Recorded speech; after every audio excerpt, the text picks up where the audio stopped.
Good morning students. इसके पहले video में हम आपको बताए थे फराडे के प्रथम नियम। अब हम आपको बता रहे हैं फराडे के द्वितीय नियम, और वह भी काफी इम्पोर्टेंट था और यह भी काफी इम्पोर्टेंट है, जिसको सेकेंड लॉ ऑफ फराडेज कहते हैं। यानी माइकल फराडे नामक वैज्ञानिक ने सन 1832 ईस्वी में वैद्युत अपघटन के संबंध में दो नियमों का प्रतिपादन किए, जिसमें आपको पहला बताया गया था फराडे के प्रथम नियम। अब आपको बताया जा रहा है फराडे के द्वितीय नियम, यानी second law of Faraday. Faraday के प्रथम नियम एक सेल के लिए होता है, यानी फराडे के प्रथम नियम एक सेल के लिए उपयुक्त होता है, लेकिन फराडे के द्वितीय नियम एक से अधिक सेल यानी 2, 3, 4 यानी अनंत सेलों के लिए उपयोग किया जाता है। तो करने का आते सबसे पहले हमने फिगर में 3 गो सेल ली। 3 गो सेल में अलग अलग वैद्युत अपघट को डाला गया।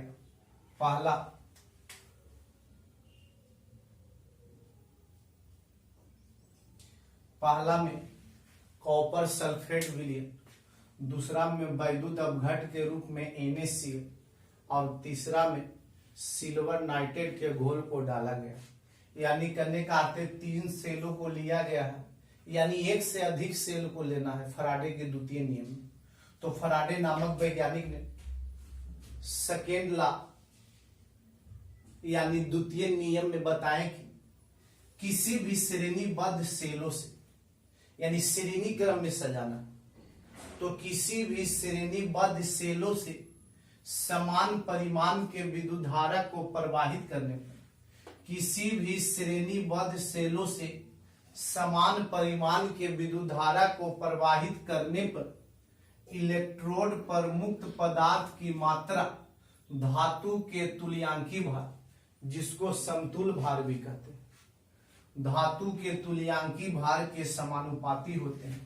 यदि इलेक्ट्रोड पर मुक्त पदार्थ की मात्रा M1, M2, M3 Mn हो तो तुल्यांकी भार क्रमशः E1, E2, E3 En होगा।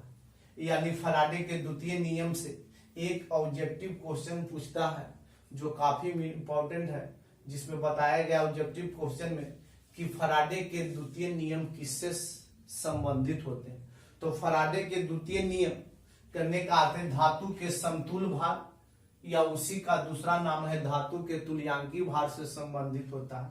तो ये ऑब्जेक्टिव क्वेश्चन बार बार पूछता है कि फराडे के द्वितीय नियम किससे संबंधित है, तो धातु के तुल्यांकी भार या धातु के क्या समतुल भार। तो फिर एक बार नियम को देख लेते हैं कि किसी भी श्रेणीबद्ध सेलों से, किसी भी श्रेणीबद्ध सेलों से समान परिमाण के विद्युत धारा को प्रवाहित करने पर, समान परिमाण के विद्युत धारा को प्रवाहित करने पर इलेक्ट्रोड पर मुक्त पदार्थ की मात्रा धातु के तुल्यांकी भार, उसी का दूसरा नाम है समतुल भार के समानुपाती होता है।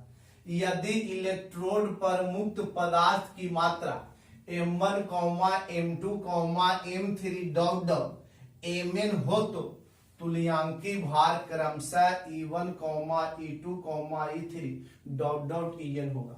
जब करने का अर्थ इलेक्ट्रोड पर मुक्त पदार्थ की मात्रा M1 तो तुल्यांकी भार E1, अगर इलेक्ट्रोड पर मुक्त पदार्थ की मात्रा M2 तो तुल्यांकी भार E2, यदि इलेक्ट्रोड पर मुक्त पदार्थ की मात्रा M3 तो तुल्यांकी भार E3, अगर इलेक्ट्रोड पर मुक्त पदार्थ की मात्रा M1 तो तुल्यांकी भार En होगा। तो इसके बाद हम करने का आते इस फॉर्मूला को सत्यापित करते हैं, देखिएगा। तो करने का आते कि फिर इसके बाद करने का आते कि फराडे के द्वितीय नियम में बताया गया कि किसी भी श्रेणीबद्ध सेलों से समान परिमाण के विद्युत धारा को प्रवाहित करेंगे तो इलेक्ट्रोड पर मुक्त पदार्थ की मात्रा उसके धातु के तुल्यांकी भार या समतुल भार के समानुपाती होते हैं। तो देखते हैं, यानी सेकेंड लॉ ऑफ फैराडे यानी एम समानुपाती ई, इसको समीकरण 1 मान लें। एम समानुपाती ई, इसके पहले हम जानते हैं first law of Faraday. First law of Faraday M समानुपाती आई टी, इसको समीकरण 2 मान लें। यानी प्रथम नियम से हम जानते थे, फैराडे के प्रथम नियम, इलेक्ट्रोड पर मुक्त पदार्थ की मात्रा विद्युत धारा के परिमाण के समानुपाती होते हैं। और सेकेंड नियम में बताया गया कि इलेक्ट्रोड पर मुक्त पदार्थ की मात्रा धातु के तुल्यांकी भार के समानुपाती होते हैं। तो समीकरण 1 और समीकरण 2 से, समीकरण 1 और समीकरण 2 से एम समानुपाती ई आई टी, समानुपाती टूटा तो एम, समानुपाती टूटा तो कांस्टेंट के रूप में जेड ई आई टी, इसको समीकरण 3 मान लें। इसको समीकरण 3 मान लें। तो second law of Faraday M समानुपाती ई समीकरण 1 माना गया। First law of Faraday M समानुपाती आई टी समीकरण 2 माना गया। समीकरण 1 और समीकरण 2 से तो एम समानुपाती ई आई टी और समानुपाती तोड़े तो कांस्टेंट के रूप में जेड, जिसको समीकरण 3 माना गया। यहां पर कंडीशन होगा कि यदि 2 बिलियन हो तो, 2 बिलियन हो तो M1 बराबर Z1 E1 आई टी, इसको समीकरण 4 माने, यानी आई टी। और उसी तरह से अगर M2 रहेगा तो Z2 E2 आई टी, इसको समीकरण 5 माने। यदि 2 बिलियन हो तो M1 बराबर Z1 E1 आई टी, इसको समीकरण 4, और M2 बराबर Z2 E2 आई टी, समीकरण 5 माना गया। समीकरण 4 भागा समीकरण 5, इसके बाद समीकरण 4 भागा समीकरण 5 करेंगे तो M1 बटा M2 बराबर Z1 E1 आई टी और Z2 E2 I T, I T से आई टी कैंसिल हो गया, आई टी से आई टी कैंसिल हो गया तो बचा। इसके बाद इधर बता देते हैं, इसके बाद M1 बटा M2 बराबर Z1 E1 Z2 E2।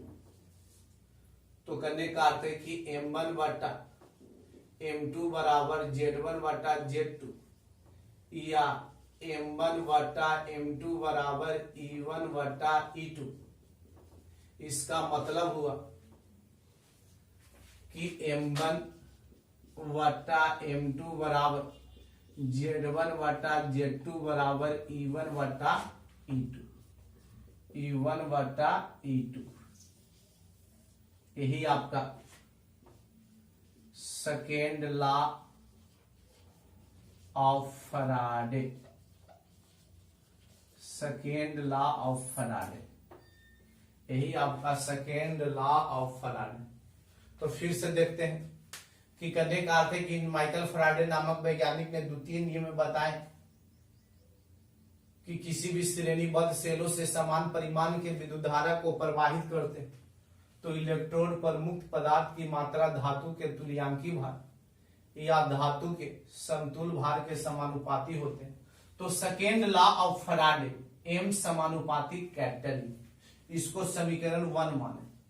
फिर उसके बाद फर्स्ट लॉ ऑफ फैराडे यानी फैराडे के प्रथम नियम एम समानुपाती आई टी, इसको समीकरण 2 माने।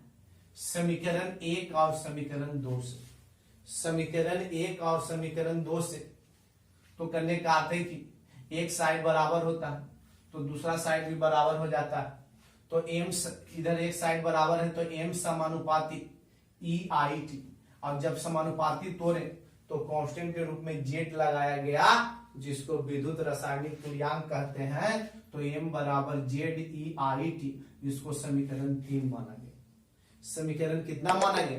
3 माना गया। यदि 2 बिलियन हो तो, यदि 2 बिलियन हो तो m1 बराबर z1 e1 it, समीकरण 4, और m2 बराबर z2 e2 it, समीकरण 5 माना गया। तो समीकरण 4 भागा समीकरण 5 किए तो m1 बटा m2 बराबर z1 e1 it और z2 e2 it से it कैंसिल हो गया। तो m1 बटा m2 बराबर z1 बटा z2 और e1 बटा e2। तो m1 z1 z2 के भी बराबर है और m1 बटा m2 e1 बटा e2 के भी बराबर है। तो उसको सिंपल में हम लिख दिए m1 बटा m2 बराबर z1 बटा z2 बराबर e1 बटा e2, जो सेकेंड लॉ ऑफ फैराडे है, यानी फैराडे के द्वितीय नियम। तो करने का आते न्यूमेरिकल बनावेंगे। तो न्यूमेरिकल बनाते समय देखेंगे कि किसके बारे में क्वेश्चन दिया हुआ है, कौन कौन दो के संबंध के बारे में दिया हुआ है। इलेक्ट्रोड पर मुक्त पदार्थ की मात्रा और विद्युत रासायनिक तुल्यांक के संबंध में न्यूमेरिकल लगेगा। तो फॉर्मूला लगावेंगे m1 बटा m2 बराबर z1 बटा z2। यदि करने का अर्थ इलेक्ट्रोड पर मुक्त पदार्थ की मात्रा और तुल्यांकी भार के संबंध में क्वेश्चन रहेगा, तो उस समय फॉर्मूला लगावेंगे m1 बटा m2 बराबर e1 बटा e2। तो फैराडे का प्रथम नियम m बराबर जेड आई टी और फैराडे के द्वितीय नियम m1 बटा m2 बराबर z1 बटा z2 बराबर e1 बटा e2।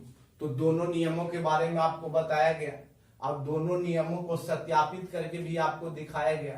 फैराडे का प्रथम नियम करने का अर्थ तुरंत सत्यापित हो जाता है, लेकिन फैराडे का द्वितीय नियम थोड़ा कैलकुलेशन लगता है सत्यापित होने में। तो इसको बारी बारी से आपको बताया गया है और सब कंडीशन को देखते हुए एक बार इसको देख लीजिए और उसके बाद फिर करने का अर्थ इसको समझ कर पुनः करने का अर्थ बनाने का कोशिश कीजिए। तो करने का अर्थ इस प्रकार आपका फैराडे का प्रथम नियम और फैराडे का द्वितीय नियम, जो इलेक्ट्रोकेमिस्ट्री का सबसे महत्वपूर्ण टॉपिक माना जाता है, जो परीक्षा में बार बार पूछा जाता है। तो आज हम आपको फैराडे का द्वितीय नियम भी सत्यापित करके दिखाया गया। अब इसके बाद फैराडे के द्वितीय नियम पर एक आपको हिसाब हम बताते हैं, जिसको आप ध्यान से देखिएगा।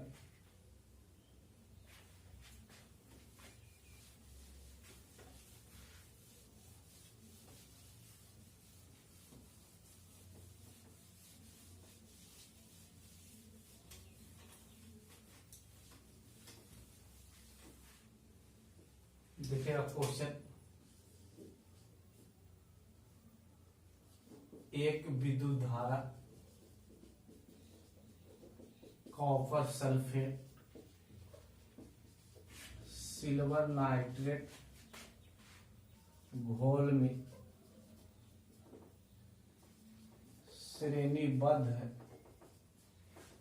श्रेणीबद्ध सेलों से प्रवाहित किया गया।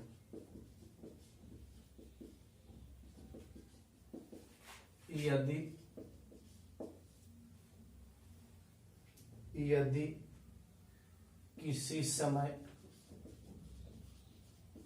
में 0.7 ग्राम कॉपर मुक्त होता है, तो उतने ही समय में कितना चांदी मुक्त होगा। क्वेश्चन में दिया हुआ है Ag बराबर 108 AMU और कॉपर बराबर 63.5 AME। देखिएगा क्वेश्चन दिया हुआ कि एक विद्युत धारा कॉपर सल्फेट तथा सिल्वर नाइट्रेट घोलों में जो श्रेणीबद्ध सेलों से प्रवाहित किया गया, यानी फैराडे के द्वितीय नियम का हिसाब बनाते समय ध्यान दीजिएगा, उसमें श्रेणीबद्ध का उपयोग किया जाता है। अगर श्रेणीबद्ध और उसमें करने का आता है एक से अधिक सेल को लिया जाता है तो उसमें वैद्युत अपघट भी दो, कम से कम दो, उससे भी अधिक हो सकता है लेकिन कम से कम दो। तो एक विद्युत धारा कॉपर सल्फेट तथा सिल्वर नाइट्रेट घोलों में जो श्रेणीबद्ध सेलों से प्रवाहित किया गया यदि किसी समय में 0.7 ग्राम कॉपर मुक्त होता है, मान लीजिए कोई समय में, मान लीजिए कि 10 मिनट में 0.7 ग्राम कॉपर मुक्त होता है, तो बताइए कि 10 मिनट में यानी उतने ही समय में कितना चांदी मुक्त होगा। तो कि मान यदि किसी समय में 0.7 ग्राम कॉपर मुक्त होता है तो उतने ही समय में कितना चांदी मुक्त होगा। और कॉपर का यानी सिल्वर यानी चांदी का परमाणु भार दिया हुआ 108 AMe और कॉपर का करने का अर्थ है 63.5 AMe। तो चलते हैं क्वेश्चन यानी क्या क्या दिया हुआ है। तो गिवन कॉपर का भार दिया हुआ, तो कॉपर का भार यानी कॉपर का भार दिया हुआ जिसको हम M1 मान लेते हैं, कितना ग्राम 0.7 ग्राम। कितना ग्राम दिया हुआ है 0.7 ग्राम। तो करने का अर्थ है कि उतने ही समय में चांदी का भार, तो चांदी का भार यानी M2 बराबर भार निकालने के लिए कह रहा है। तो करने का अर्थ है कि M2 निकालने के लिए कह रहा है। तो अब विद्युत रासायनिक तुल्यांक के बारे में भी नहीं दिया हुआ है, लेकिन तुल्यांकी भार हम निकाल सकते हैं। जब परमाणु भार दिया हुआ है तो तुल्यांकी भार हम निकाल सकते हैं। उसके लिए आपको फॉर्मूला बताए थे, कैपिटल E बराबर A बटा A, उसी फॉर्मूला को उपयोग करते हैं। तो कॉपर का तुल्यांकी भार, जब कॉपर का भार को M1 माने तो कॉपर का तुल्यांकी भार को E1 माने, तो E1 बराबर A बटा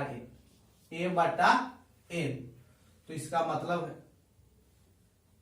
63.5 बटा 2, 63.5 बटा 2।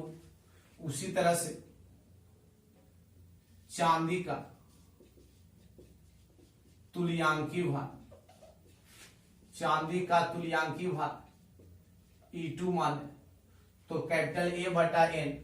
तो चांदी का 108 और सिल्वर नाइट्रेट में Ag का संयोजकता 1 यानी 108। तो कैपिटल E1 का मान आया 63.5 और दूसरा आया 108। तो करने का आते चलते हैं सेकेंड लॉ ऑफ फराडे यानी फराडे के द्वितीय नियम से। तो M1 बटा M2 बराबर E1 बटा E2, M1 बटा M2 बराबर E1 बटा E2। तो M1 का मान, M1 इसको इस तरह से लिखिए, M1 बटा M2 बराबर E1 बटा E2। तो M1 किसका, कॉपर, तो यहाँ पर छोटा सा सिंबल में Cu, तो E1 भी हो जाएगा Cu।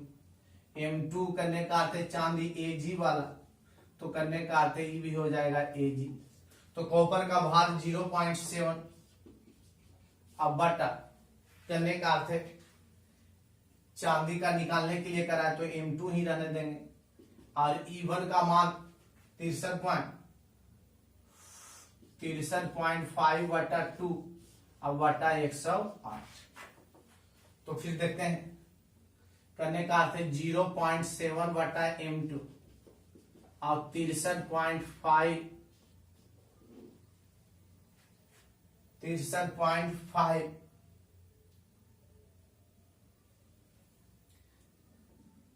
तो 63.5 63.5 से 2 से भागा देंगे तो 31.75 और बटा 108 यानी 31.75 बटा 108। अब क्रॉस मल्टीप्लिकेशन करते हैं, तिरछा तिरछी गुना। तो बताइए, करने का अर्थ है कि M2 0.7 गुना 108 बराबर M2 गुना 31.75। m2 गुना 31.75। तो करने का अर्थ है गुना में इधर आवेगा तो भागा में, तो m2 बराबर हो जाएगा 0.7 गुना 108 अब बटा 31.75।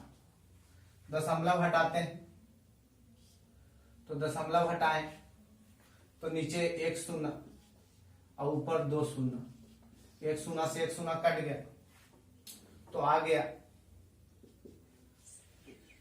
यानी 7 गुना 70 गुना 108 अब बटा 3175। तो करने का अर्थ है कि जब हल करेंगे इतना में गुना करके तो आवेगा 2.381 ग्राम, 2.381 ग्राम। तो अब देखना है विद्यार्थी कि करने का अर्थ है क्वेश्चन आपको बताया गया तो इसको आप आसानी से बनाते हैं कि नहीं।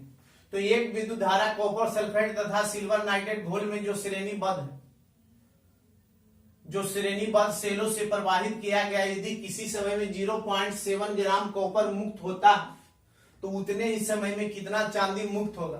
तो Ag बराबर दिया हुआ 108 mu, कॉपर का परमाणु भार 63.5 mu।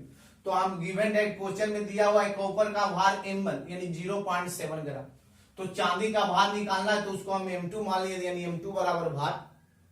अब करने का आता है कि दोनों का तुल्यांकी भार हम आसानी से निकाल सकते हैं ताकि परमाणु भार दिया हुआ, और जब परमाणु भार दिया हुआ इसकी संयोजकता भी हम जानते हैं। तो पहले हमने कॉपर का तुल्यांकी भार E1 बराबर A बटा N का फॉर्मूला उपयोग करके 63.5 बटा 2, कि +2 इसकी संयोजकता होगी कॉपर सल्फेट में। फिर चांदी का तुल्यांकी भार E2 बराबर 108 और संयोजकता 1, तो 108 बटा 1 यानी 108। तो अब सेकेंड लॉ ऑफ फैराडे, तो m1 बटा m2 बराबर E1 बटा E2। तो m1 हम कॉपर को माने तो E1 भी कॉपर को मानना है, अगर m2 हम Ag को माने तो E2 भी आपको Ag को मानना है। अगर m1 आप करने का आते Ag मानते हैं तो E1 आपको Ag मानना पड़ेगा। तो करने का आते बात पर ध्यान दीजिएगा, तो हमने m1 कॉपर को माने तो E1 कॉपर को माना गया, अगर m2 हमने Ag को माने तो E2 हम Ag को माने। तो करने का अर्थ है कि फिर मान को हमने पुट किया तो m1 का मान 0.7, m2 निकालने के लिए, कि चांदी का भार निकालने के लिए पूछ रहा।